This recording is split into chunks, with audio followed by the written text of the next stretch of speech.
This is a warning to all living mortals that on the 13th of December, Moose will release 13 of the most terrifying interviews of horror unto the world.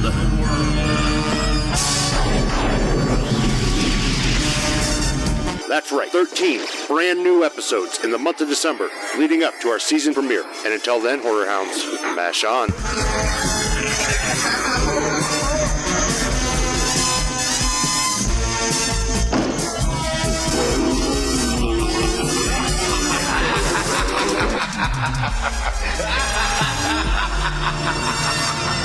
Hi there, this is Beatrice Buckley from Nightmare on Elm Street 5, Amanda Kruger, and you are listening to This is Monster Mash.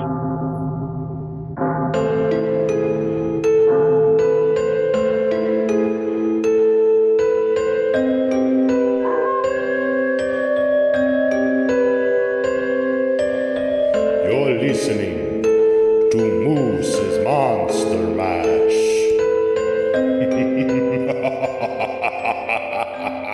Welcome, Horror Hounds, to another episode of Moose's Monster Mash. It's actually episode 94 of Moose's Monster Mash. Crazy, right? Right. I'm your host, Moose, and joining me today is a familiar voice who's, I guess, gotten softer over the years. But to us, he will always be the Grawlix Growler. Please welcome back Mr. Randal Silvey. Have I gotten softer? We'll see. We'll see how it goes with this episode. Hey, thanks for having me back. It's been a while. So the last time you were on was for the year in review. And the last time we've done something like we're about to do was 4 years ago. That's crazy. And listeners, what we were doing is we are looking at 1984's Children of the Corn and 2023 or 2020's Children of the Corn, depending on where you actually put its official date, release date. Mm-hmm. And kind of comparing, contrasting, and seeing how they line up. But before we get into that, Randy, how you been? You had some music and stuff come out not that long ago, didn't you? I did, and your audience might be perfect for it because you do a horror podcast. Yeah, in October, and I really pushed it so last minute, like just 2 days, I think, before Halloween, which is, listen, if you're going to release like a Halloween album, don't do it 2 days before Halloween. It's not enough time to promote it before it's like awkward. But I released them. Yeah, it's a like slightly synthwave, slightly metal album called Candy Sack 2 because it's a follow-up to my to a Halloween album I released previously under the artist title of Super Science. And so if you like synthwave, synth music, and or metal, you should definitely check it out. superscience.xyz. That's a real website, I swear. But yeah. Super Science, examine your zipper. Well, so superscience.com is expensive. Like that's a premium, right? And so in my mind, I'm like, XYZ, that's like sciencey. It's the alphabet. I don't know. But every time I tell somebody that URL, they give me a funny look. And it's like, what? It's a real top level domain. Yeah, no, you want a .com. You're going to spend some money. I was looking at websites for the podcast, and one of the most cost-effective ones, I kid you not, was .pizza. .pizza. Wow. And I was like, oh, you know what? I like it. I haven't pulled the trigger yet, but Moose's Monster Mash .pizza. That just, it seems fitting. I don't, if Grawlix podcast, by the way, I'll do a little shout out promotion for the self-promotion for that too. Grawlixpodcast.com. That's still going on. We're primarily just streaming, about weekly still, but if that was still like in the prime of like Randy's buying up URLs related to the podcast, it's all .pizza would have been perfect. Oh yeah. That's a thing we used to say all the time. It's all pizza. Nerd sounds .pizza. Yeah. But yeah, there is a .com related to Super Science I've been eyeballing that I might do. That'll probably sound a little better. It's just, you try to get the most succinct because you don't want it to be like, I don't know, super dash science sounds 1980s dot, whatever. .sensewave.com. I mean, it's got to be succinct. It's got to be, you got to be able to have it just roll off your tongue. Right, exactly. And fit on a business card. Yes. It's one line. Yes. One line. But anyway, yeah. Go check out all the things I do. I appreciate that. Oh, absolutely. And we can't watch, like, if you can't watch Grawlix live on Thursday nights, there's always replays. You're right. Sometimes you have to work and you don't get to partake in the chat as much as you used to, but damn it, you get to go watch the replays. I really, it's a problem with schedules. Of course, you always got to, especially with a live thing. Like a live podcasting is interesting because schedules are a bigger deal. Before we'd have a certain day and then we'd batch record a bunch of episodes, right? Or we'd try to. Mm-hmm. But I really want to move it from Thursdays. Thursday nights have gone totally dead for us. It's not a good time to stream for us. But whatever. Maybe we just need to find another audience, find a new audience. But I would like to move it. It's just difficult with people's schedules. Oh, absolutely. Scheduling is, especially this time of year, is going to be tricky. Right. Oh, yeah. We're really kind of, somebody be like, oh, yeah, so I got something to do Thursday. And I'll be like, let's cancel Grawlix. Let's take a week off. It's fine. So, such is life. Children of the Corn. Now, at this point, there is including the original, there's like a dozen attempts to get this franchise a shot in the arm. And the common question is the franchise worth making a franchise out of? And in my opinion, I think yes, the story is good enough that you can make a franchise out of it. That said, I don't think they're there yet. And no, so I don't know how you want to how fast you want to jump into this, but that's the most frustrating thing to me watching these movies. It's just like the short story, the central idea is sound. There's a lot of good potential creepiness to be mined out of that story. And like you said, they're not there yet, but they've done, I mean, it's not like they're not, I don't know, 13, 14 movies deep into this franchise, and they still haven't been able to nail it. It's so strange to me. Now, I've said on a previous episode, and Randy, I told you a little bit ago, I watch the original Children of the Corn every fall. So when this one was announced, I got really excited because this one, of all the remakes or sequels or direct-to-TVs, this one actually, the 2023 one, looked really good.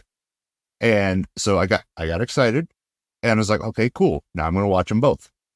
As standalone films, I think they work pretty well. But for the new one to act as a prequel to the original, there's a lot you have to just kind of, okay, no, that works. Let's assume that works. And I'm not even counting. Yeah, to me, modern versus 80s. I feel it's interesting because I feel like it is a prequel, if anything, at least a prequel to the story, but it doesn't seem like they made a lot of strives to make, because I don't feel like they were trying to make strives to make it a prequel to the original film, like how we get the modern, I guess, sequels where it's supposed to be directly tied to the original. This feels like, if anything, it's just kind of a prequel to the story without too much concern about tying it to the films themselves. Yeah, which is why I say, as a standalone film, it's a fun horror movie, but you can't have it, as a canon prequel. Just it won't work. So you like the original? You say you watch it it's a fall movie for you. Mm-hmm. And you kind of said that they haven't really nailed it with this franchise yet. So what are your overall feelings on, not necessarily, I mean, I haven't seen every movie in the franchise, but what are your overall feelings on these movies? Are you favorable or? Well, like on these two specifically, I like both of them. I had some small issues with them, but I mean, the original Children of the Corn is probably my third favorite Stephen King adaptation. It's Shining, Really? Christine, Kubrick Shining, Christine, and Children of the Corn. Okay, interesting. And the one, the one through vein through all of it is that they always capture the creepy, and that's what I've always liked about both of these, and even the multiple other variants. The creepy kids, the kids as the killers. It's different. It's a slasher, but not a slasher. It's what happens when the kids have had enough. And that's one of the things that's always drawn me to the story. But you always kind of wonder, especially in the original, why? And in the original you get, it's the one who walks behind the ropes. He's telling them to do this. Why? Why is he telling them to do this? Right. Yeah, what benefit does the one that walks behind the rows, what benefit does they get out of it? So I have seen the first one a few times. This is maybe my third watch of it. So it's not something I watched because I know a lot of people that had seen the original a bunch as a kid. And that's not the case with me, but I've seen it a few times. I think it sucks. I think it sucks hard. And that's why I said, oh, we might get softer back, Randy, ladies and gentlemen. So not that there's not good things to be said, but I think interestingly, I have a opposing view on certain things as you do on this, because I feel like it could be creepier. I don't feel like they really nailed the creepy vibe. It's interesting. Like, you can do a horror movie all during the day. The Children of the Corn 1984 is a very bright movie, very bright and sunshiny movie, which is an interesting decision. But I don't think it necessarily I think it takes extra mastery to do good horror in a bright, sunshiny setting that they didn't necessarily have. Also, cornfields can be creepy. I don't know that 100%. Yeah. So also a bit of I don't know where all, your major demographics of your listeners are where they're located, but we're both Midwest Nebraska boys. Or are you in Iowa? No, we're both from both Nebraska. That's what I thought. We're on the edge of Nebraska, so Iowa wouldn't be a stretch. But so we know us some cornfields. We know our corn. They can be creepy. It's something that I'm really surprised that they never play on, at least in these two movies, is I think the creepiest aspects of cornfields. At night, it's creepy because you don't know what's in there. It's also why it's a little surprising this first movie just is day all the time. Maybe it was easier to shoot. But and I do have a thought on that, but I'll touch back on it here in a minute. Okay. But also, I'm surprised it never played on getting lost in a cornfield. That's kind of the scariest thing. Even if you grow up around cornfields, it don't matter. If you find yourself for some reason in the middle of a cornfield, of course you could just follow the rows. But it's so easy to get turned around and have that bit of panic of where am I? And if you do that at night, it's even more so. I don't know. And that's why corn mazes are so popular. Right. Yeah. Yeah. The other aspect, something that you touched on, that you mentioned that I kind of disagree with, is I kind of feel like, especially this first one, the remake almost remedies this in a little bit, in a way. The amount of time we spend with the kids, with the villains specifically, kind of, I think, robs them of their creepiness. And it relies on their performance to be creepy. And for me, it sometimes works because the main kid, is it Isaac? He Isaac. plays the character's Isaac, has just a inbuilt creepiness to him. I say he looks like an evil little shit. Right.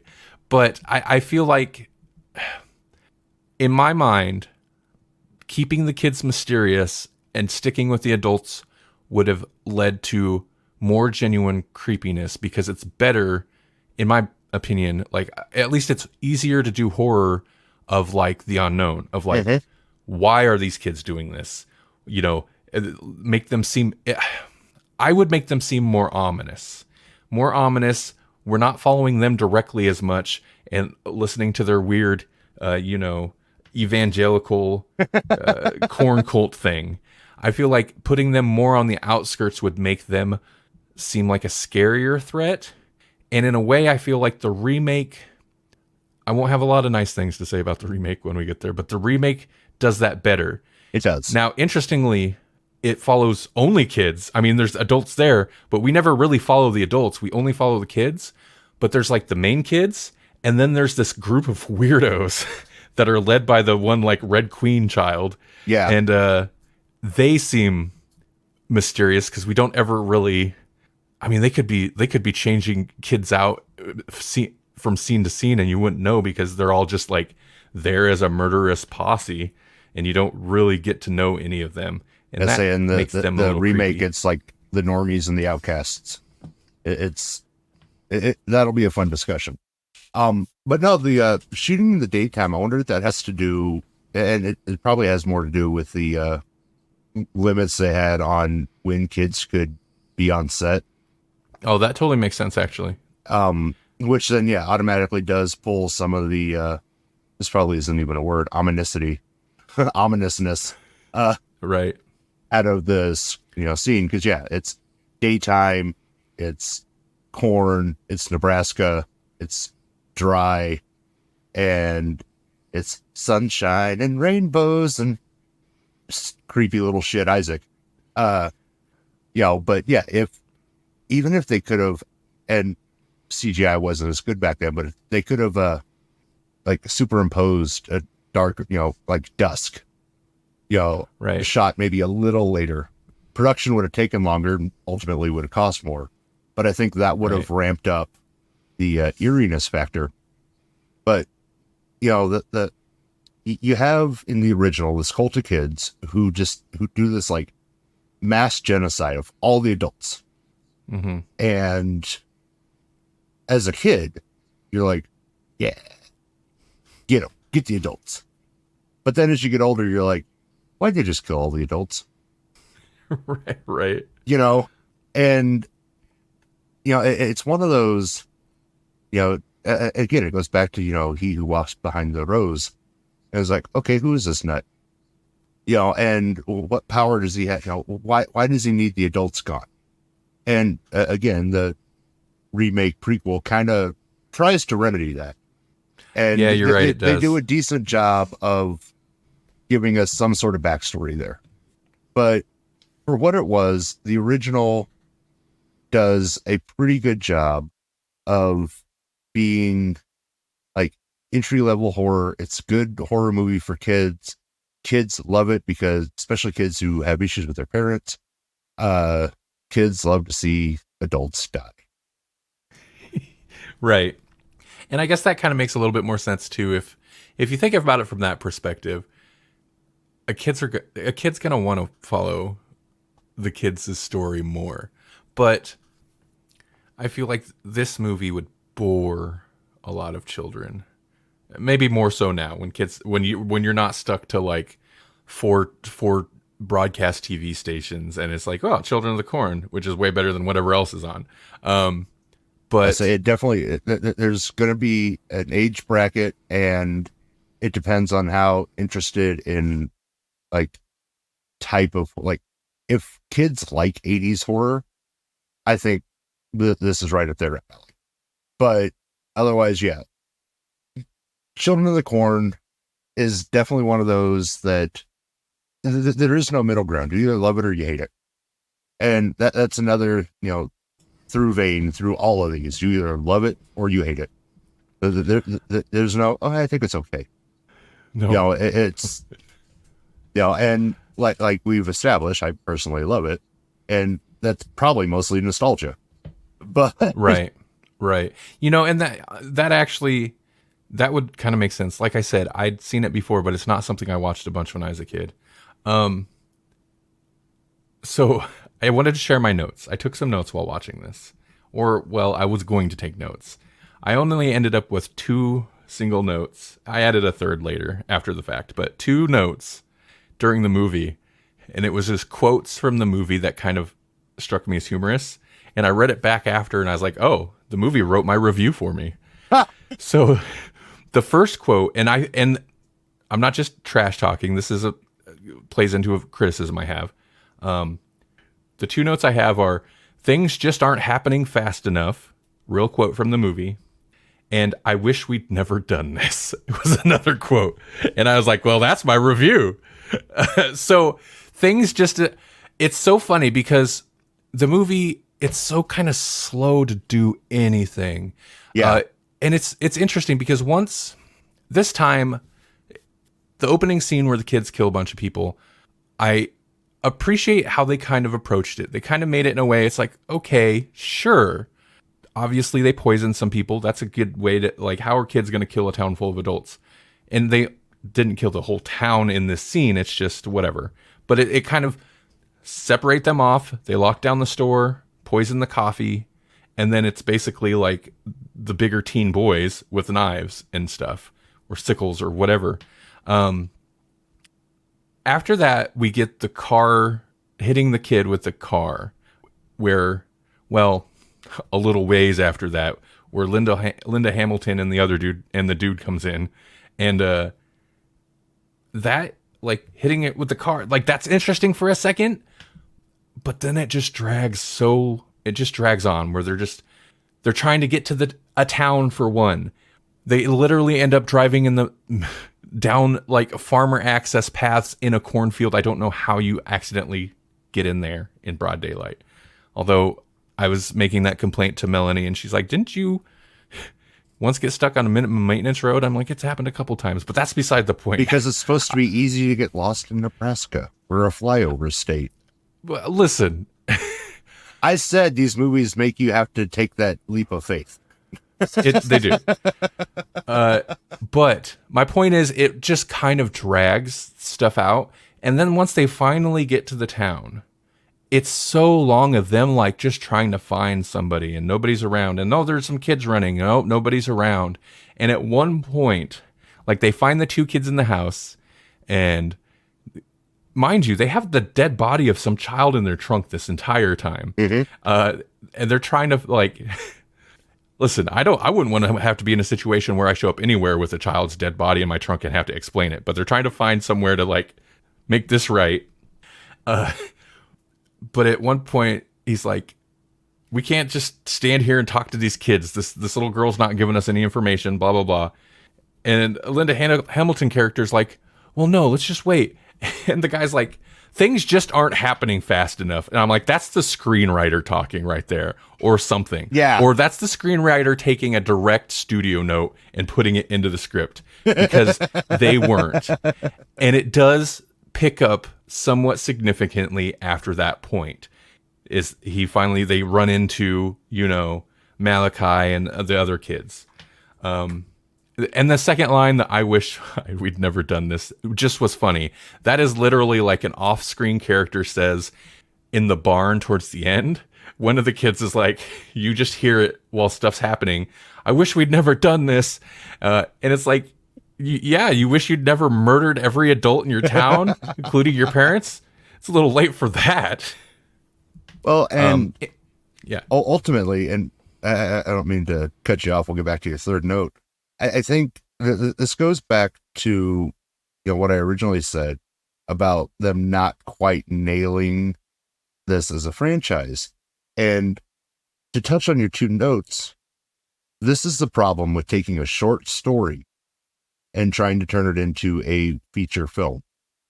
I fully believe Children of the Corn would be better served as part of a Stephen King anthology series. Keep it as a short. It's a little more rapid fire. It's more to the point. You could play with it a little bit more, and it hits harder. But you're taking what was originally just a short story. It's not like The Shining or Christine or Cujo or any of his other books. This is just a short story. And it's a good short story. But that doesn't necessarily parlay into a feature film, especially when you're not really adding that much to it. You're trying to stay true to the original work. There's not that much meat on the bone. Yeah, I feel like they could, there's like missed opportunities onto where you could like expand to fill out that time with something more interesting. Something like Melanie's read the story, and I should have read it before this. I have not read it. But she was saying that she was talking about how in the story, like they come across, and they do it in this first movie. They come across like a ledger of like births and deaths, right? Yeah. And they notice the deaths, like a lot of people die at 18 or whatever. And it weirdly so. Everybody, like, if they're dead, they die, whatever. And that, like, generations of kids have, like, they have other children. I'm assuming once they hit teen years or whatever, they have children, they hit 18, they go off into the corner, they die, whatever. And then the kids. So it seems to me like the story insinuates that there's a couple generations of this going on, where that is not sold. Like they even do the thing where he finds the book and he mentions like, oh, why is everybody so young and then they die in this? But it doesn't make sense because, for example, the little boy and the little girl, they're kind of like the good kids. I think there was supposed to be a couple years between the killing of the adults and when most of the movie takes place, but none of the kids actually aged at all. Right. So I feel like they tried to simplify it to like the time frame is very iffy, and I feel like the concept of like this has been going on for at least several few years is much more interesting. You almost get more into that like stumbling across to kind of an inbred society of hillbillies in the woods type situation where they're like, oh, this is like its own weird society. And I feel like there hasn't been enough, they don't establish enough of a time frame in this movie to make that super interesting. But if you wanted to follow the kids more, you could maybe mine that for more material. Well, and that's kind of where this remake, reboot, prequel kind of fills that gap and could work as a prequel, because it picks up with that ledger. Well, ledger's not in the book, in the new movie, but it would make that ledger make sense. It's that leap of faith thing I'm talking about, and we'll get more into that in a minute. But you said you had a third note. Oh, the third note is really not important. It's just, again, the notes I ended up taking were things that amuse me. I just noted that kid's vest is not a rag, because I was so amused towards the end. The guy's like, find a rag, and Linda Hamilton to make the Molotov cocktail looks at the good kid, the good little boy, and like grabs his vest and rips it, and he goes, hey, that's not a rag. And that just struck me as so funny. Like just how like he was offended. He was offended. This is my good vest, damn it. And it was also kind of interesting. Dead guy. I don't know if it was intentional, but there is this interesting, like, the adults, and I get it, because most of the kids are trying to kill them, have such an interest, like, they're almost dejected. Or not dejected, they're almost like, even with the good kids, they're just like, I don't know about you or any of you. We're just trying to save our own skin, which makes sense. I think that's an interesting angle. I do want to not just totally trash this movie. One thing I really liked about this is one of the few movies placed in, it's one of the few movies placed in like Nebraska, but placed in like small town Nebraska. Mm-hmm. I grew up in a couple different small town Nebraskas, and watching this, I was like, no movies ever get to look just right, and this is perfect. But filmed in Iowa. That's I was about to say. It's perfect because it was filmed in Iowa, which is just, a matter of a driving distance away from us right here. Filmed in a small town of 200, maybe 300 people in Iowa. And the main thing is there's a lot of shots of like the main street, what would be called the main street. And that's the main thing that you don't see a lot in movies, is that like old small town Midwest business area in a tiny town. The buildings all have a certain look. I didn't live in a town that had this, but I've been in towns like that insane intersection where there's just this massive like light pole or whatever in the middle of the intersection, which seems so asinine. But I've been in towns that have poles in the middle of the street like that. Yeah, I was super impressed with that, and I did do some research, and yeah, it was filmed. I can't remember the name of the town, but it was filmed in Iowa, which is quite a bit farther away from where the remake was filmed. Well, and some of the shots were done up in like Lamar's, and like the Sioux City area, right? Just because like the little white church that they use, that you get the exterior of that church. Half of my family has had their funerals in that church. Really? Wow. Opening shot. You know that there's that motel on the just off the interstate. Just passing shot. A little baby moose was made in that hotel. I can't believe you know that. Wow, interesting. So you're a child of the corn, right? Yeah. So I mean, that is it's just finding all these little like I remember because like first time I went to one of my family members' funerals up there, I walked up to that church. Is like, oh shit, no, I don't want to go in. Right. Like I've seen this movie. There's some little kids and a girl's gonna stab me in there. I don't want to go in there. Yeah, I mean, I think it's filmed competently. The shots are fine. It's not extremely like striking, but it does look nice as somebody who grew up in an area that looks very close to that. I did enjoy that aspect of it. Oh yeah, I say it definitely does nail small town Nebraska. And well, just small town in general, really. I mean, right. It's very like it could be any Midwestern small town, and that is one of the greatest takeaways I have from that movie. Is they said it's a small town in like it could have just said small town in the Midwest, and it is 100% a small town in the Midwest. I also I know I dogged on it being so brightly lit.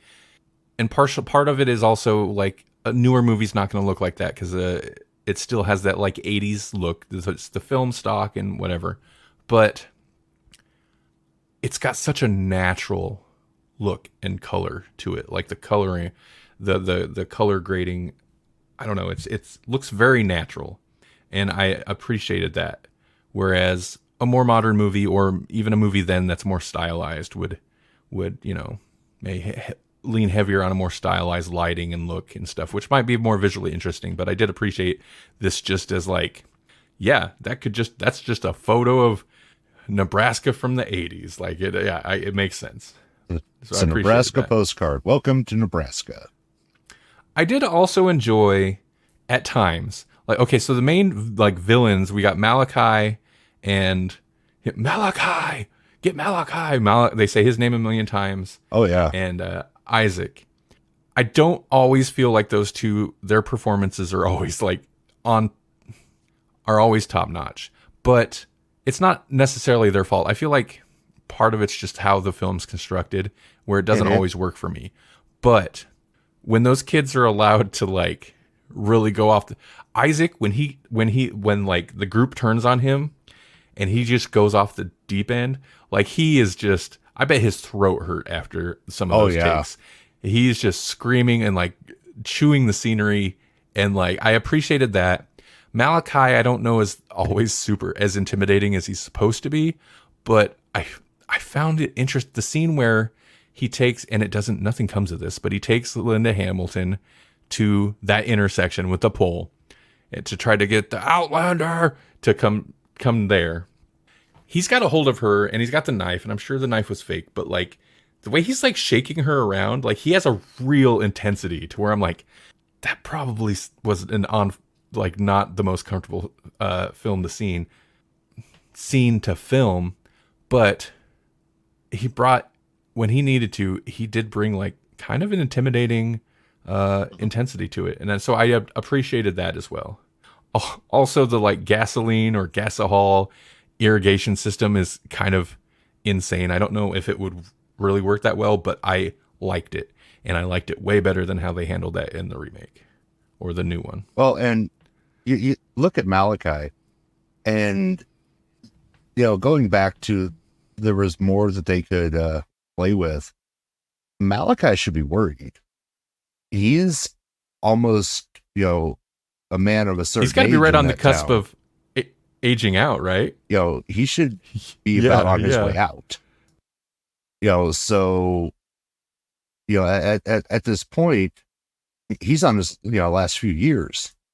So, I mean, God, there was a story element that could have just been added that, yes, not in the original short story, you know, could have been thrown in after they found the ledger. You know, just as a quick, you know, hey, you only got a few years left. Why are you doing this? You know, and then expand from that. I feel like it would have added to his character motivation for sure.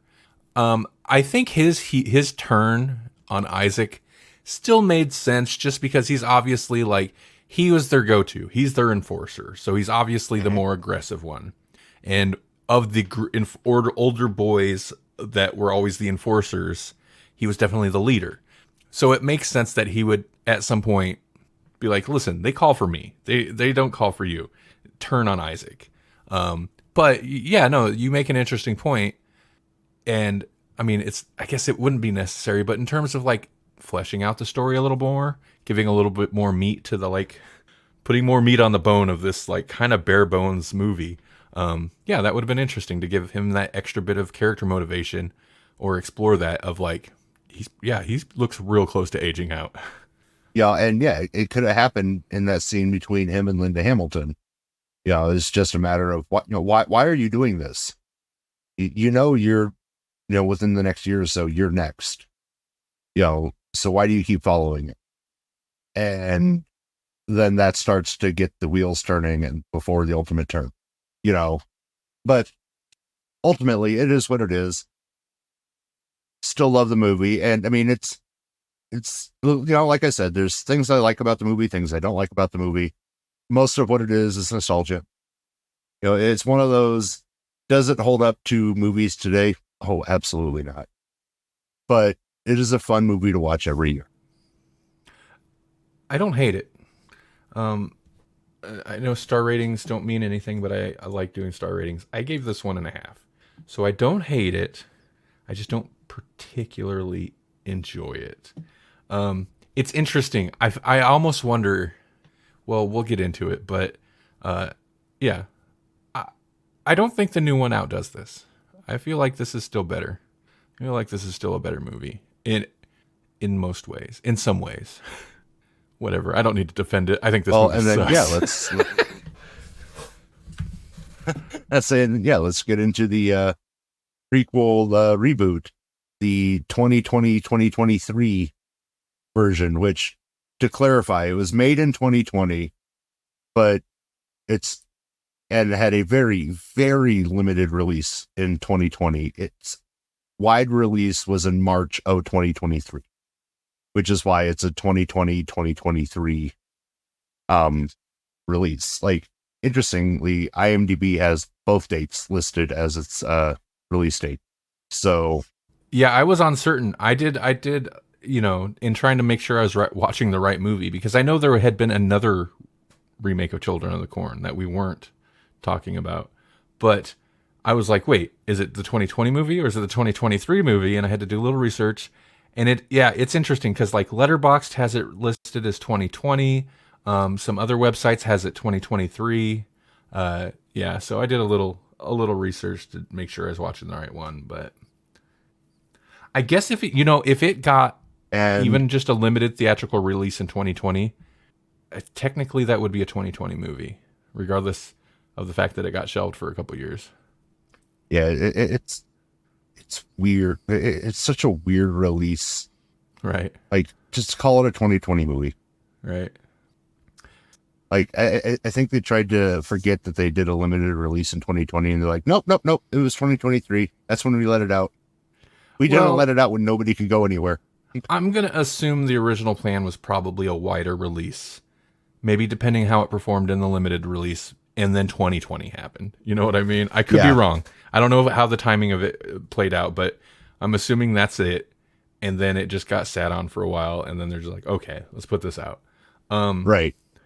I had actually heard of this. I've heard this movie discussed on a podcast, and I'm pretty sure I heard it discussed on a podcast not within the last year. So that added extra confusion to, like, I heard somebody talking about it who must have seen it in that limited release.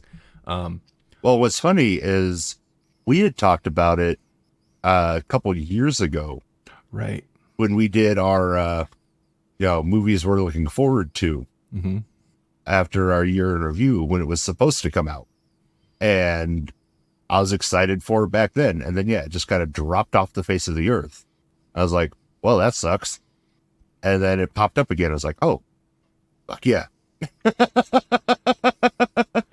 So this movie, I feel like, is a more fun watch than the original, but not... It definitely goes faster. Not in a good way. Like, there are some scenes that made me laugh, and I don't know that they're supposed to. Anyway, it's interesting that this is like, so this isn't really a remake, and it's not even necessarily just another adaptation of the original story. Maybe it is a little bit, but as we talked about before, it is a prequel, and as a prequel, it's interesting. We don't have an Isaac, but we have an Isaac-like character. Mm-hmm. And they also dropped the, like, evangelical aspect, like, completely. Which, I mean, and this is where I go into you have to take a lot of leaps of faith. Does the evangelical part, does the cult of the corn essentially come, a couple generations later? But that's putting a lot of faith into could be, and that's okay. I'm fine with that. Ultimately, I don't really care. On their, like, as standalone films, they're good on their own. They don't necessarily have to be tied together, except the fact that, it's supposed to be a prequel. But as you mentioned, as a prequel story, it does add a lot of good elements to the story. Like, and if you haven't watched this yet, there's going to be spoilers. So this would be the time to turn this off. The reasoning of the killings in, like, getting a backstory of why they kill the parents in this one, why the Red Queen kid is so psychotic in this one, really helps push those story elements along. I mean, she seems quasi-normal at the beginning until her friend or brother escapes from the kids' mental asylum. I don't understand what the that adults, was supposed to...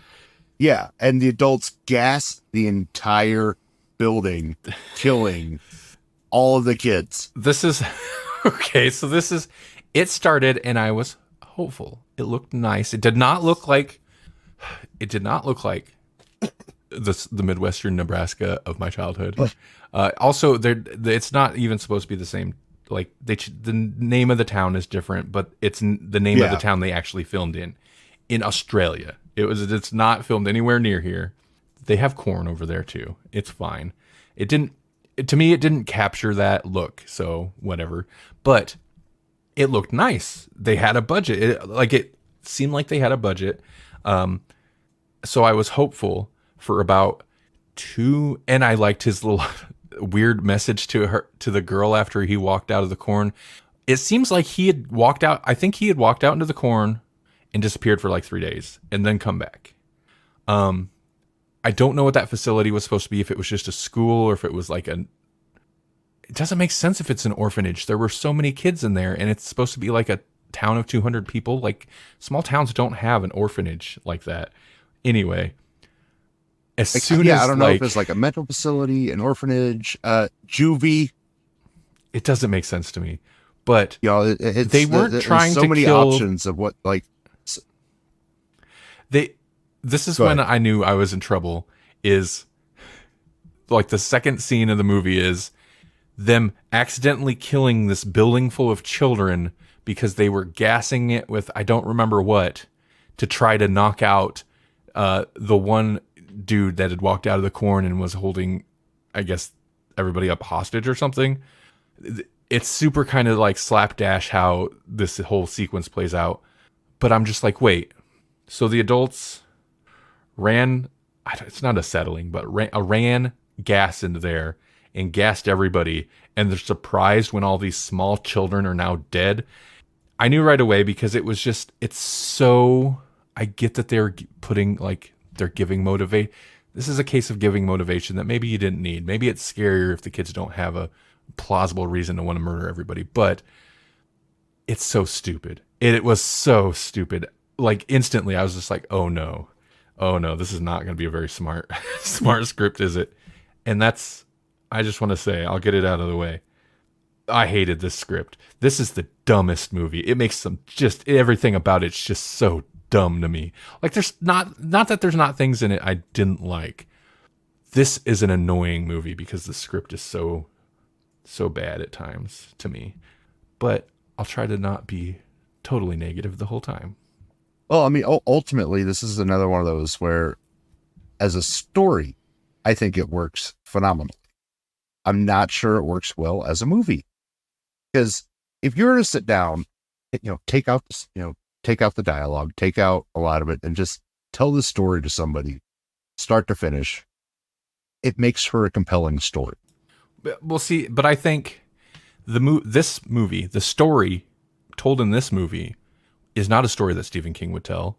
And if he did, he wouldn't be a household name at this point, because it is the leaps of logic and the random, like, again, there's things I like, and it's okay if we go with spoilers, right?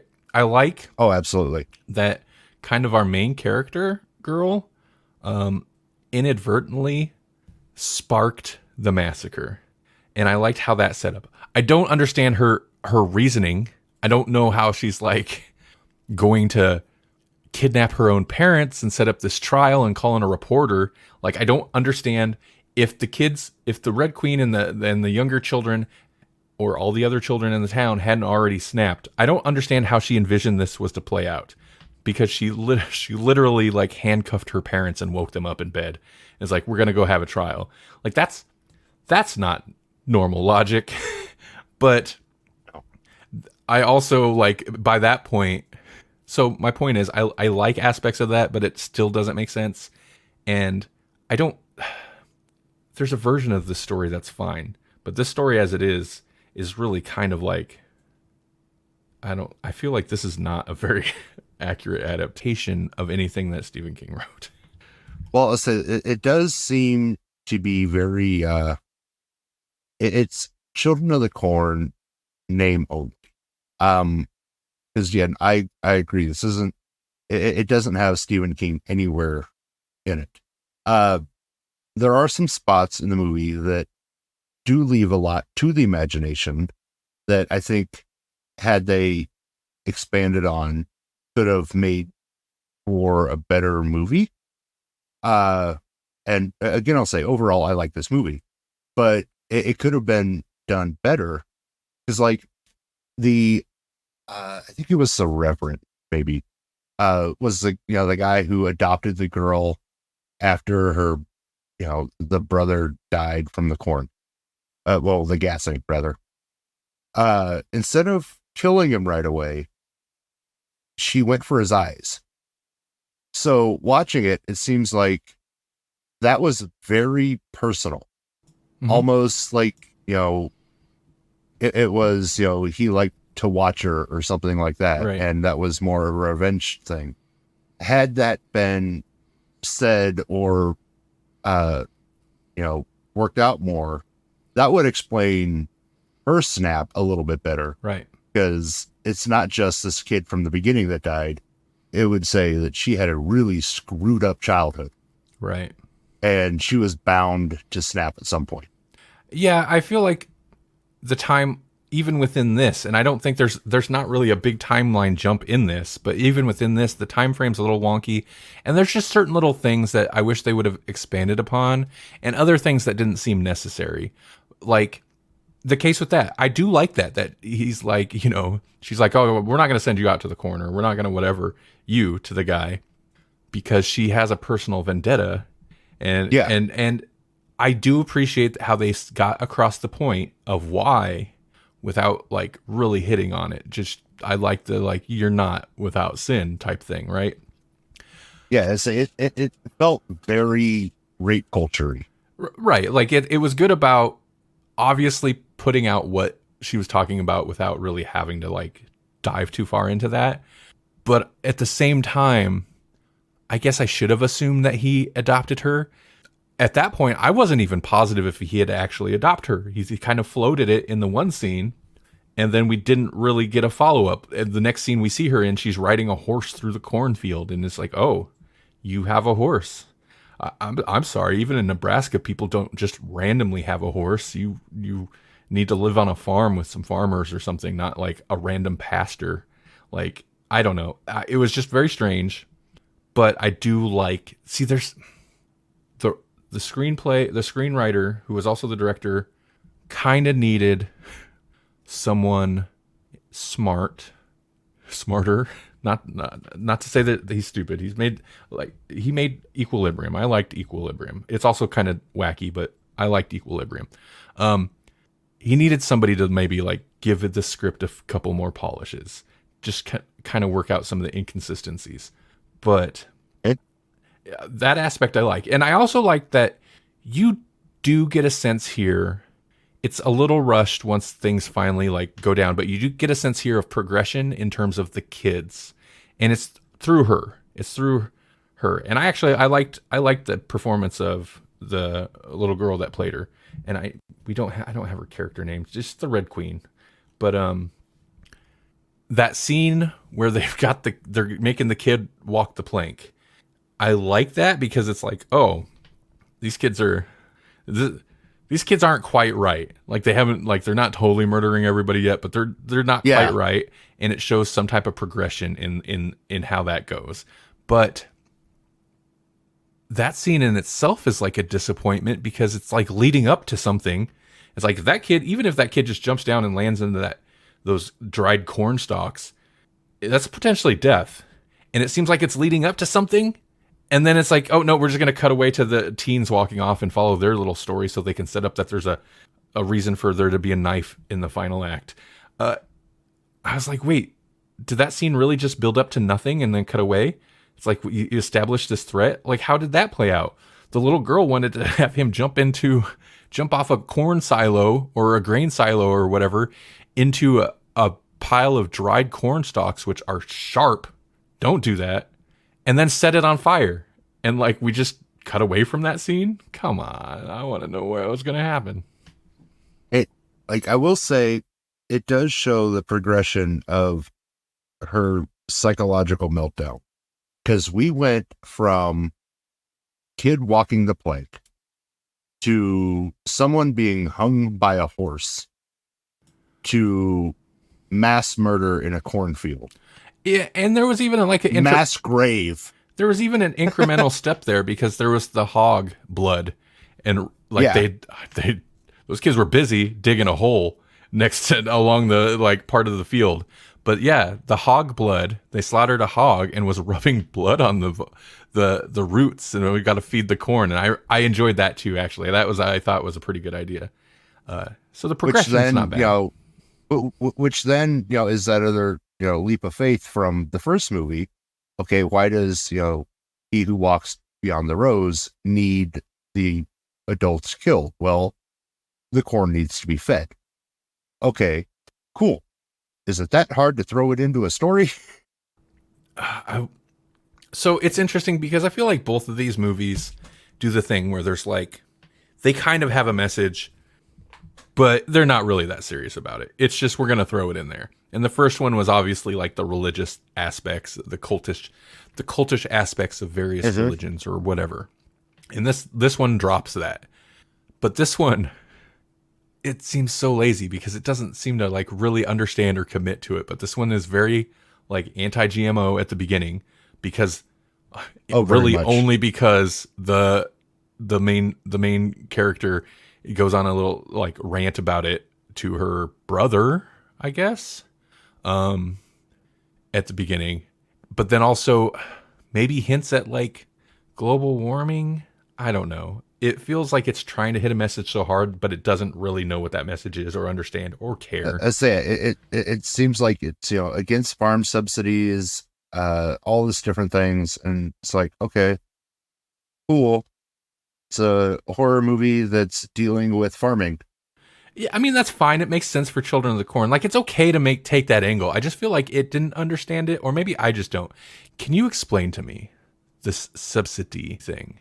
Because they're like, well, we could try to do this, or we could accept government handout and plow the fields and never farm again. Like, I don't understand. Is that based on any kind of reality of like, if you take a subsidy, it just means you never farm again? Because that doesn't make sense. Not to the best of my knowledge, no. Because I would assume that's like a small government payout. First off, why would they pay people to just not use that land? I don't understand. And second off, it couldn't be a huge sum for that long. And that would basically be like, let's take a payout now and never be able to farm again. And our children's livelihoods, which I guess maybe is playing into the outrage of the kids, is like totally destroyed now. I don't know, man. I didn't get that. Well, and I think in this case, I think it had something to do with what they were wanting to replace the crops with. I think it was just bad crop, which then basically burnt the soil. Right. Which, I mean, they do know you gotta rotate crops, right? Rotate. Like you can't do corn every year.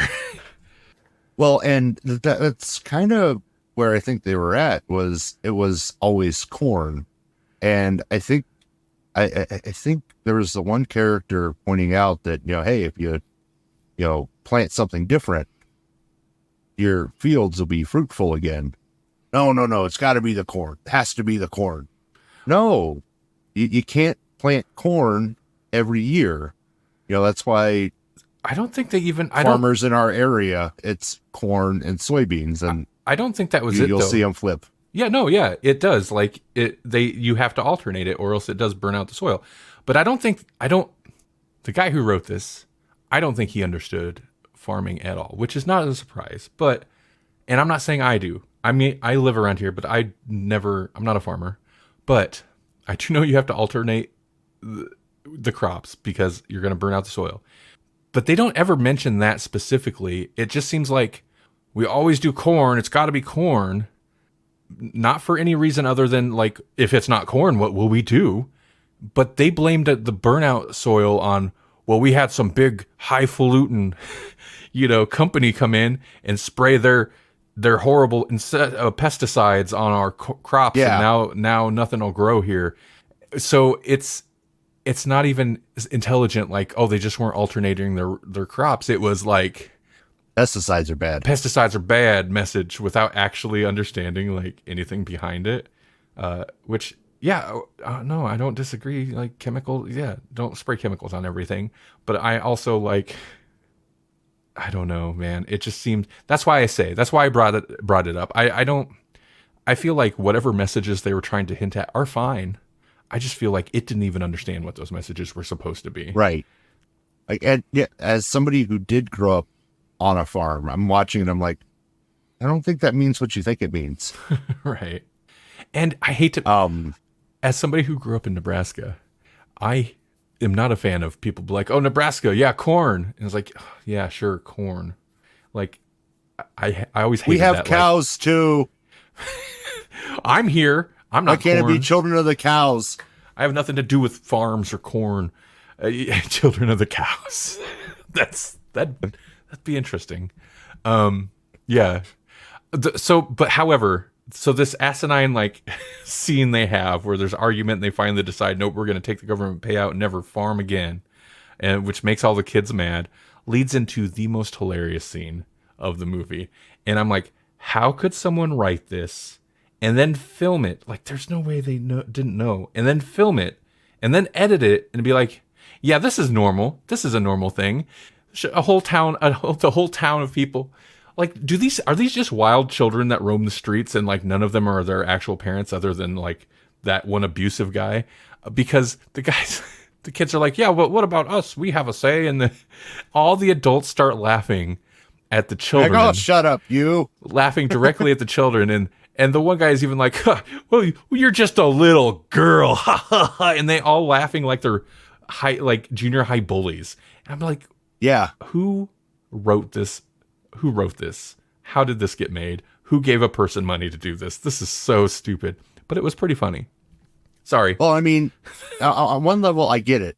You know, they're trying to, you know, push that final spark to make the kids want to take out the, you know, adults. But that is such a leap of faith that would happen like that. I mean, yes. It's so juvenile of kids every still adult. Get taken seriously, but I could see one or two people, you know, laughing at him and say, "Oh, you know, you don't know what you're talking about," you know. But the whole town, come on, laughing at them because they're just you're just kids. You're just a little girl, mocking them, and then the guy saying, looking at his son, blatantly saying, making a point in front of everybody, in front of, I'm assuming, although it didn't look like that many people, all the main adults of the town, you just wait till you're going to get it when I come home. It's just like, okay, so everybody's just cool with like this dude just being like, I'm going to abuse you. I'm going to beat you when I get home. It's so weird. It's so on the nose and like, whatever. Speaking of on the nose, I'll stop. Subtlety was not a theme in this movie. Right.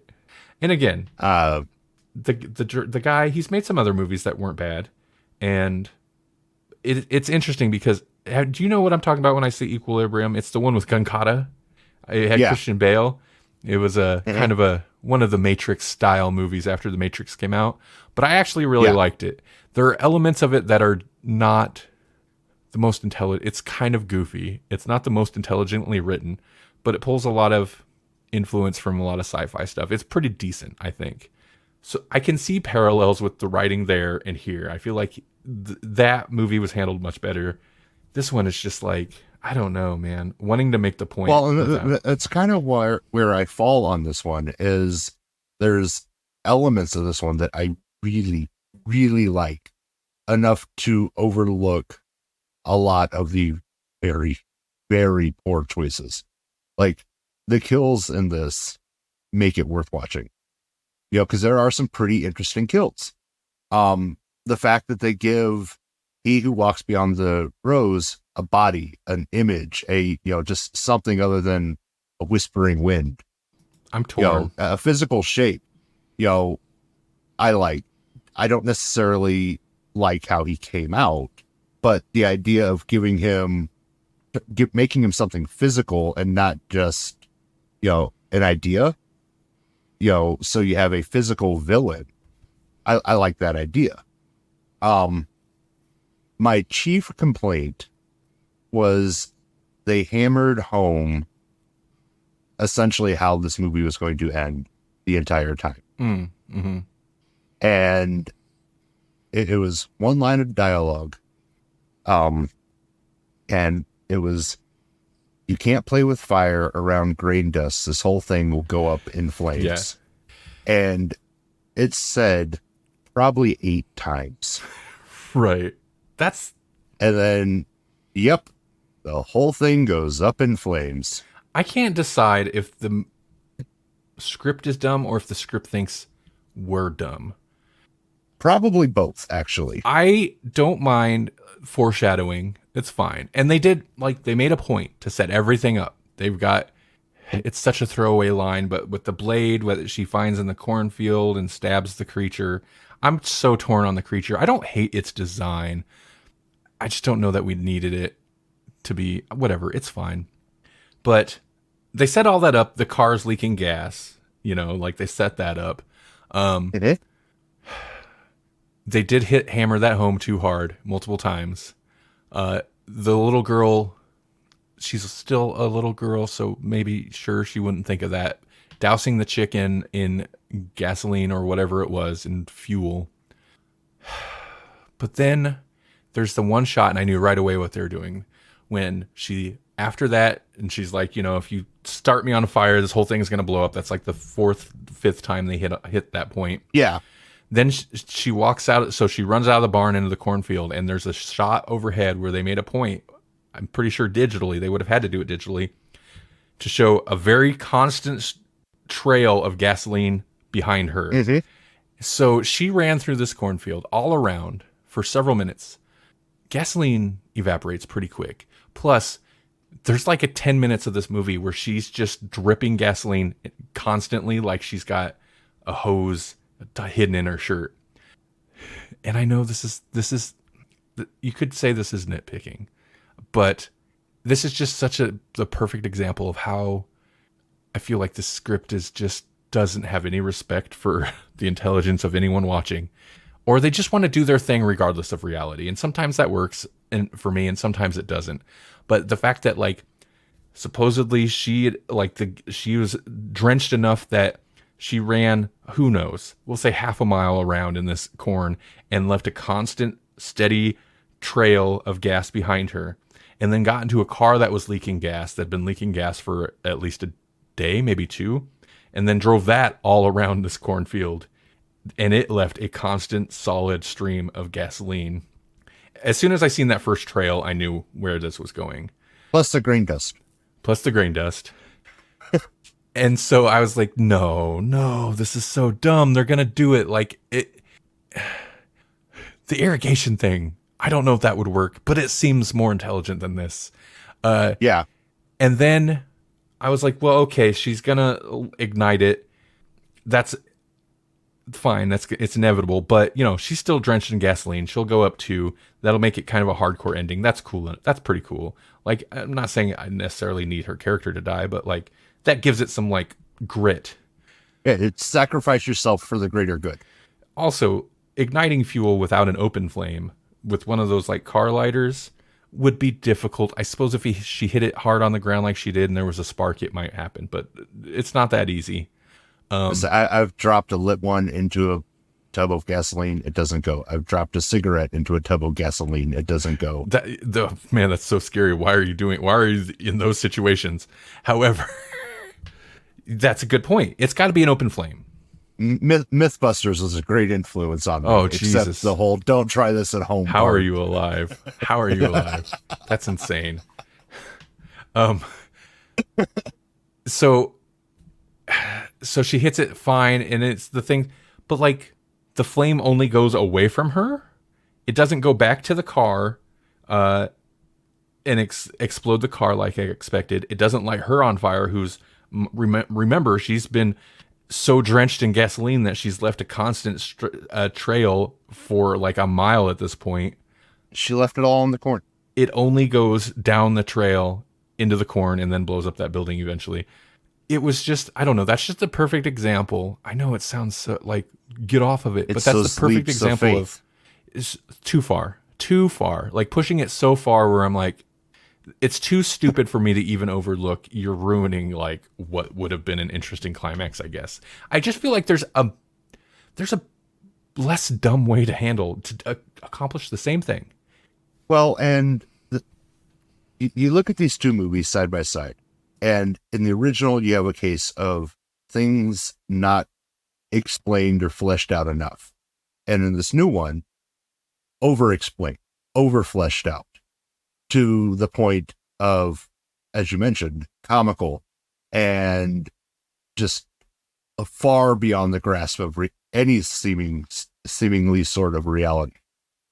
If if there is ever going to be a rock solid Children of the Corn movie, it has to be somewhere in the middle of these two films. Yeah, that's fair. That makes sense. It's you combine elements from this one with the original, you can have a, no pun intended, killer Children of the Corn movie. Together they would make one hell of a film.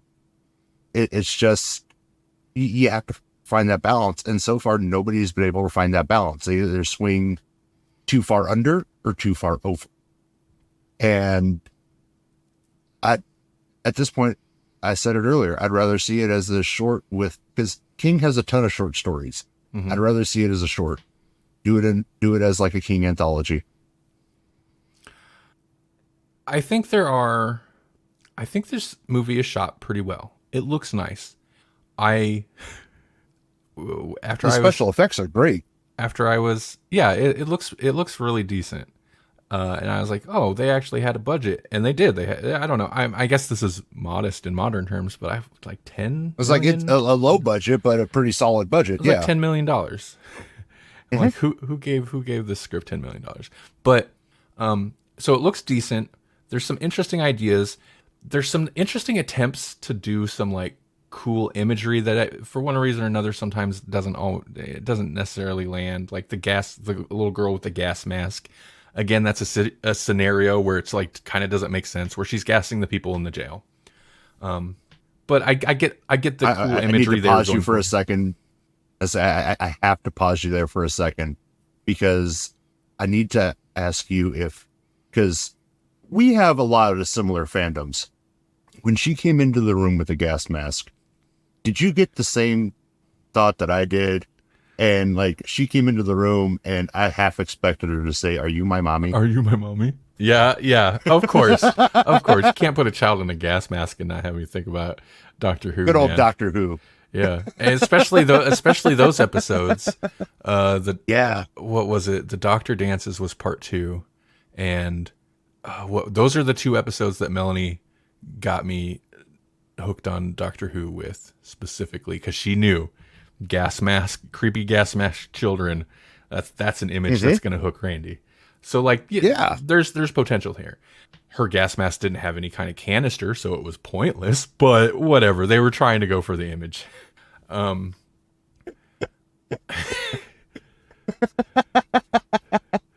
She just held her breath. It's okay. Yeah. She just wanted to look intimidating. Okay. I had started trying to talk about the positives here, but yeah, so like, it looks nice. The performances aren't bad. I like the girl that played the Red Queen. She just kind of played it like a girl boss, right? Like I thought she did pretty good. Yeah.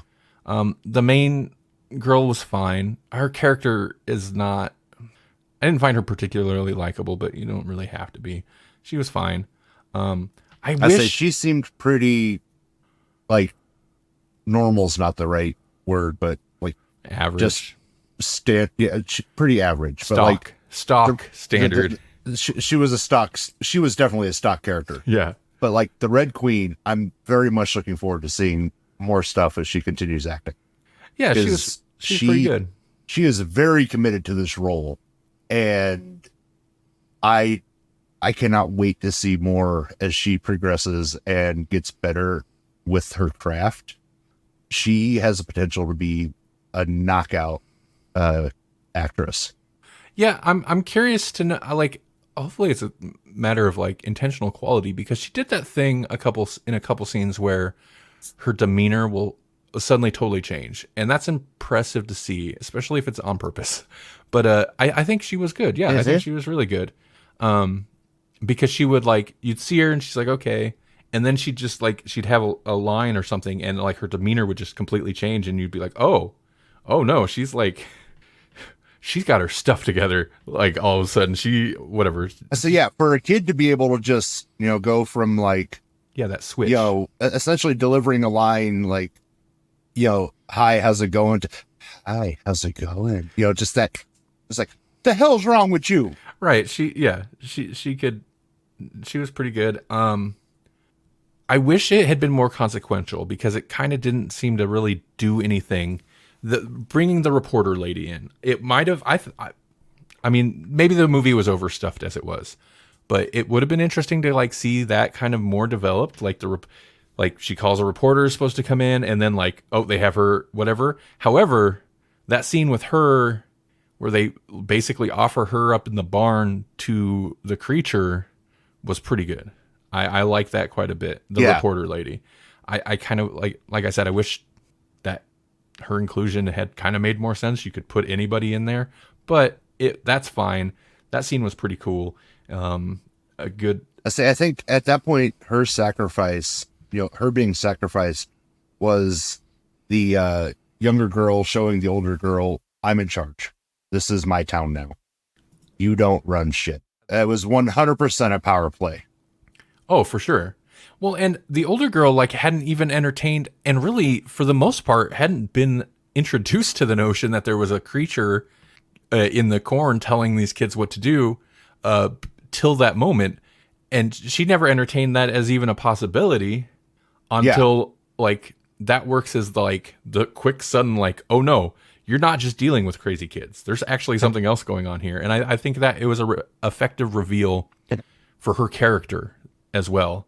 And I like that idea of like, it's not somebody trying to convince her or her hearing this thing and being like, it's crazy. It's just like her kind of totally oblivious and then getting totally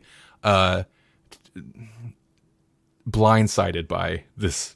Like, oh wait, what's all this? It's ultimately how it should have been for us as viewers in any horror movie. Right. That kind of reaction of just, holy crap, this is happening. And I use Friday the 13th a lot, but Friday the 13th Part 1, the reveal that Pamela is the killer is still one of the greatest reveals in horror history.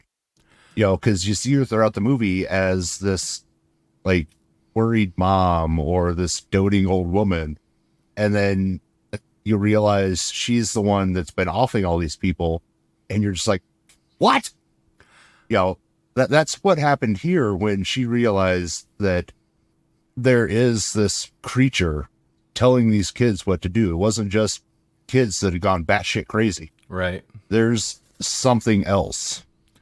The first one, and I feel like you couldn't do it now because people know the story. I feel like the first one, a little bit, for a little while at least, entertains the idea of like, maybe there's not a creature out there. But I feel like it comes up and then the old guy addressing the corn and the creature in the corn, even before you see it, you don't ever really see the creature, but you see like it's a power and you see the lump in the ground. Like you see a physical manifestation of the creature in the first one. But I feel like it would be more effective if you could pull it off, and you can't now because everybody knows what Children of the Corn is. If you play most of the movie to where the viewer is fully like, there's no creature or there's no evidence of a creature. These kids are just crazy, until you can blindside them with that. It's like my idea that you could never do, because if you had Jason in a movie, you'd have to advertise it or else nobody'd go see it.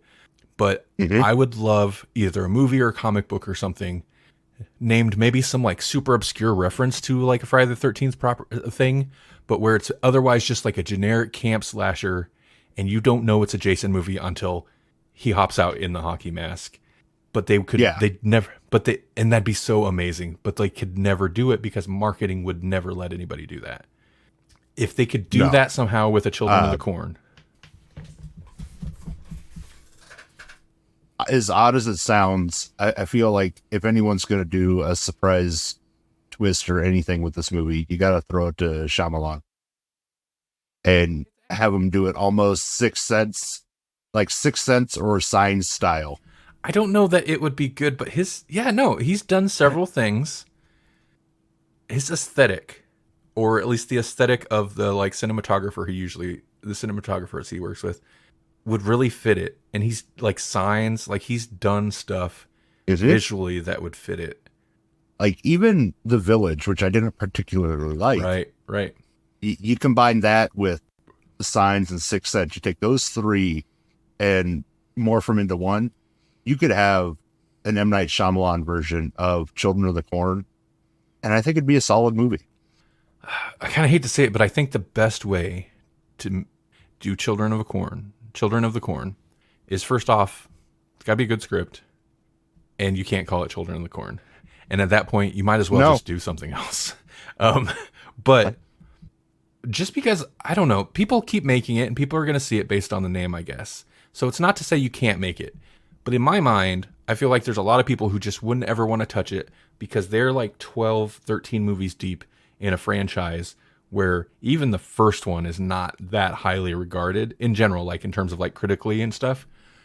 And everyone after that is just kind of a bomb.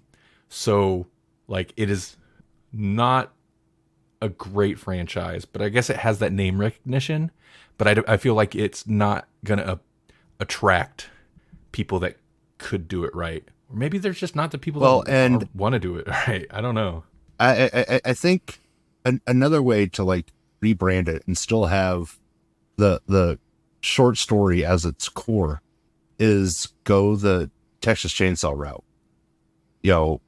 Make you think it's a true story. So have it be like the Nebraska murders or something like that. Right.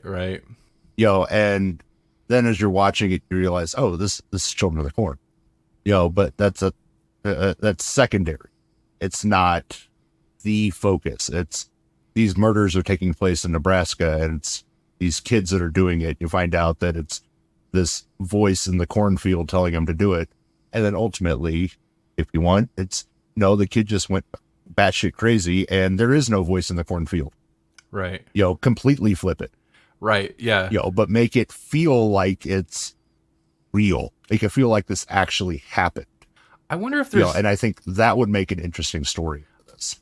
I wonder if anybody's ever bothered enough to do a fan edit of the first film, because I feel like you could re-edit that. It'd be so much shorter, but you could re-edit that into something a little bit more solid in cutting out the opening massacre. Maybe a flashback later in the story. That's fine.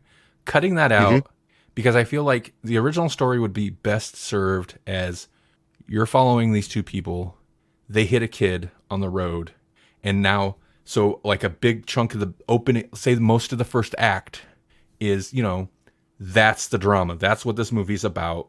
It's a scenario these two people just hit a kid. Like, oh my God, what do we do? Because that scenario to me, I feel like the first movie didn't handle it the best, but that scenario is horrifying to me. And I'm like, as it should be to like anybody. That's like a realistically plausible scenario that it's a nightmare. You never want to find yourself in that scenario. So them, and I kind of hate the stereotype of like Nebraska or the Midwest being whatever kind of backwards, but them in an area, also you're not only going to there are areas where there's not a lot of radio stations and you will hear religious rantings, but I don't think there's a lot of, especially in the middle of nowhere. Yeah. I don't feel like there's a lot of areas where you're not going to at least find a classic rock station, but whatever.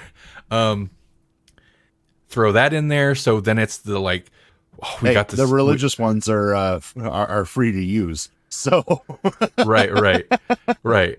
But so that whole scenario where you're like, they're big city folk driving across Nebraska. They accidentally hit a kid. All the Midwest would be scary to them, especially like the super like religious area. Play into that. That's your drama. And then you stumble across this town where like the children, and it almost becomes like it's a little bit different.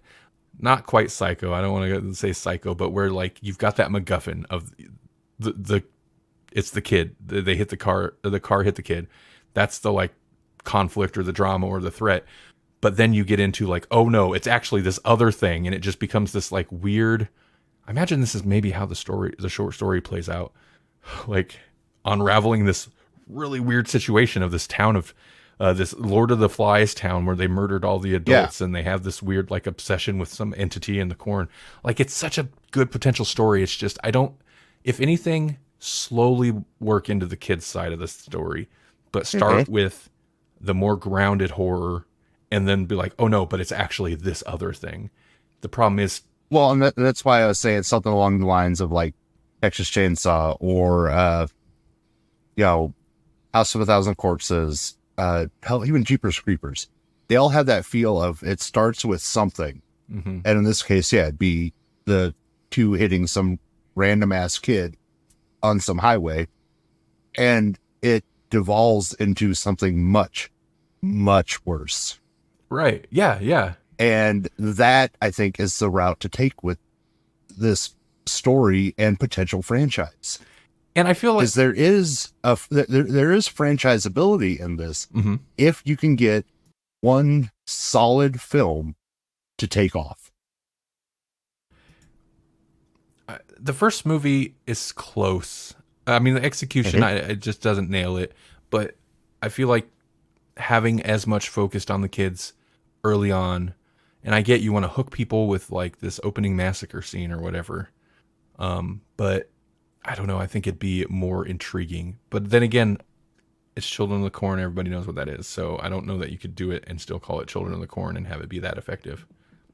It kind of depends on who does it. I mean, as much as I said, I'd like to see Shyamalan do it, throw it to Rob Zombie. You need to find somebody who can write a good script and Curse of Chucky this. Because Curse of Chucky was brilliant in that it seemed like just a remake or a reboot. And then at the end, it's like, oh no, this is just another Chucky movie. It's the same Chucky that's been in all the other movies. Everything's canon. This is just another one. Like they need to figure out a way to do that. I mean, not that they have to make everything canon, but they need to make you think it's something it's not. And then be like, oh yeah, no, it's still Children of the Corn. But they need to make you surprised by that. Right. But whatever. Because at this point, we're so far deep into the weeds of Children of the Corn that if you announce Children of the Corn again, it's pretty good odds it's going to bomb on launch. Well, it's one of those franchises. Just on name alone. I'm a little surprised this did get like, because it's one. I guess it makes sense. It's not on. We're kind of in a period where it's not necessarily remakes, but new entries into franchises that actually get like a budget behind it and get like effort and wide release on franchises that have like for many movies been straight to video, right? I mean, Hellraiser is a good example. Not that it kind of went straight to streaming, but Hellraiser had some push behind it. It had a budget. Yeah. And it is technically a remake. It's not like another entry. But that franchise had long since been gone straight to video and was like a new Hellraiser. Oh, okay. That's going to be good. But then somebody actually like put money into it. Money, thought, and time, and it was good. And I think maybe that's what they're hoping this would those be. are the three things you need. Money, thought, and time. Right. Crazy. You need passion. You need passion for a project, not just, I'm going to do it. This is a name people know. I mean, I get it. That's where the money comes from, but I get, just in case anybody's curious, they're not. We ranted about this one for a long time. I gave the 2020 or 2023 Children of the Corn 1 star. Oh, that's more than I thought you were going to give it. Well, I give the first one 1.5. It could maybe go 2. But I debated. I was like, do I want to go as low as possible? But no, I was like, 1 star. 1 star. There's some entertainment to be had. I legitimately thought this was going to be a 0.5 star rating for you. No, like there's potential there. Maybe that makes it worse. It's like, not to touch on Brightburn, but it's like the Brightburn effect where it's like there's some potential there, but it feels squandered, which makes me dislike it a little bit more. But I don't know. There's potential here. It's just, I really, obviously, if you couldn't tell, did not like the script, but everything else was fine. So I don't know. 1 star. Get drunk and watch it with your buddies. At the beginning, but it's much like really any of the entries. It's a fun watch. It's not a ton of rewatchability, but it's another fun entry into the Children of the Corn saga. Not to like I said at the very beginning, it doesn't really work as far as a movie goes as a prequel, but as a standalone film, it works as a fun horror movie. Yeah, not to stretch out the discussion too much longer, but have you seen a bunch of the other? Because I've seen very little of the rest of the franchise, and I realize I've seen like half of them. Okay, there's a lot. There's a lot, Yeah. Most of them are straight to video too, but okay. It's like it's a chore to watch the like you want a movie marathon, go watch all the Children of the Corn entries. Man. They won't all be good, but if you just want something to do for like 13 hours, there you go. You got a day to kill. Start at the beginning and watch all the Children of the Corn. It is surprising there hasn't been anybody that's like really turned a good sequel or remake out of this franchise. Whatever. I'm just repeating myself at this point. But no, I 100% agree, because the story's there. It's just a matter of getting it into the hands of the right people. And I don't know if it's the right people aren't interested or if it's not being optioned to the right people. But as we mentioned, there's elements in this that are right, but they don't necessarily outweigh the wrong to make this a good movie. An okay movie, but not a good movie to where you could start building a franchise off. Right. As a one-off, it's a fun movie. Right. Some credit has to be given to the original, because even being a Nebraska kid, I known other kids who were afraid of the cornfields because of this movie. So it definitely has impact on children, but some children. And it seems more surprising to me that if you grew up around cornfields and this movie still made you afraid of them, maybe it's because they're actually there. And if you didn't grow up around them, you'd just be like, why would I be afraid of them? But I would feel like it'd be the opposite, to where people who didn't grow up in the area but watched this movie when they were a kid, I feel like that would make cornfields more scary to them. I don't know. Well, and what I've found over the last few years is, as you drive through Nebraska, there are bus stops near cornfields.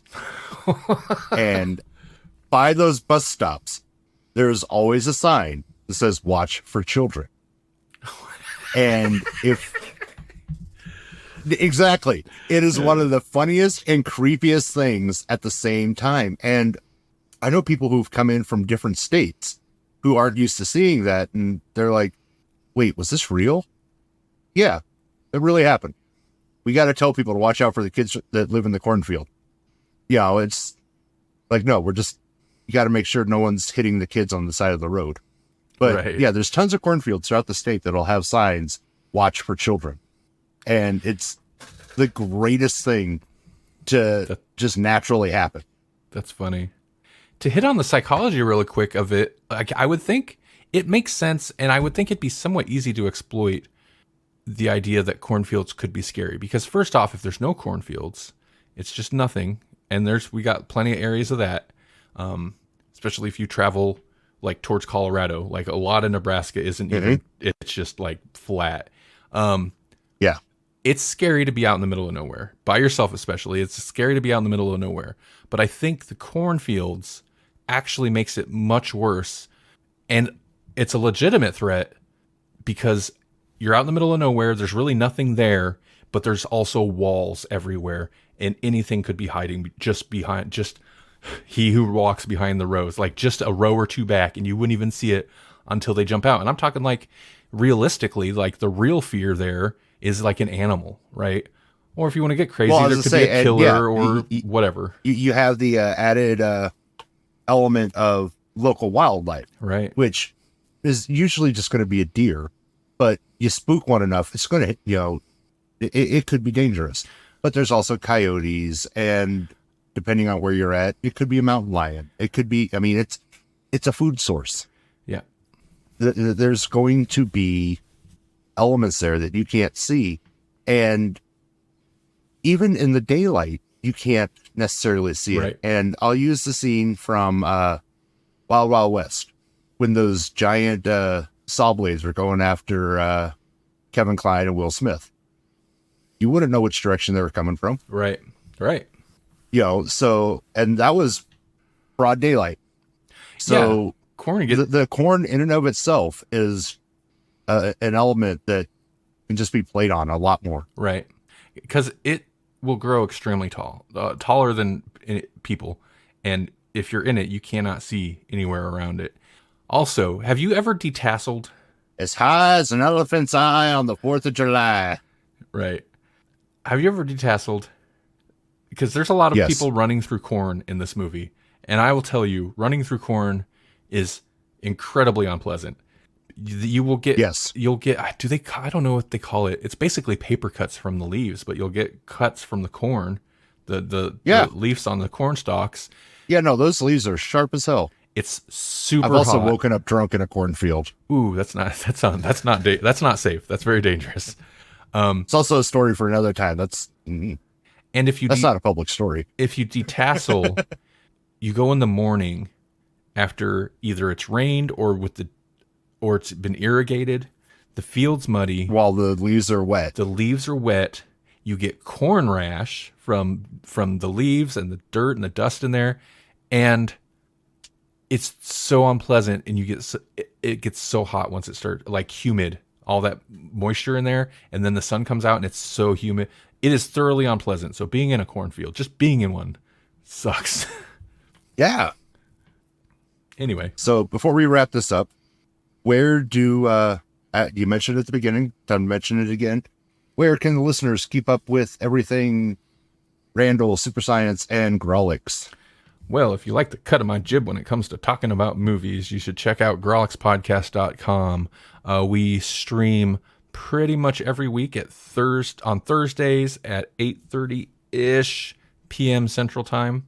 If you want to check out some music, go to superscience.xyz, or I'm on if anybody's on Threads, look me up. I really want Threads to take off because I'm not going to be on Twitter ever. Super Science Sounds. So if you're on Threads, hit me up there. That's kind of my just all-in-one main profile right now.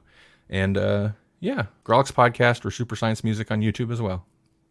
And then, as always, you can find me and other great podcasters, including Grawlix, over at electronicmediacollective.com. Or if you're just looking for me, you can find me on Facebook, Twitter, and now YouTube at Moose Media Inc. Just look for the Moose. Just look for the Moose. I like that. And, Randy, this has been a blast. I love when we can get together. And listeners, it won't be as long in between because Randy is coming back next month for the 13 horrifying days of Christmas. I'm not going to tell you what we're going to talk about, but he will be back. Yeah. That's a threat and a promise. It's a threat and a promise. So until next time, Horror Hounds, mash on. This has been Moose's Monster Mash. Come back for more chills and thrills if you dare.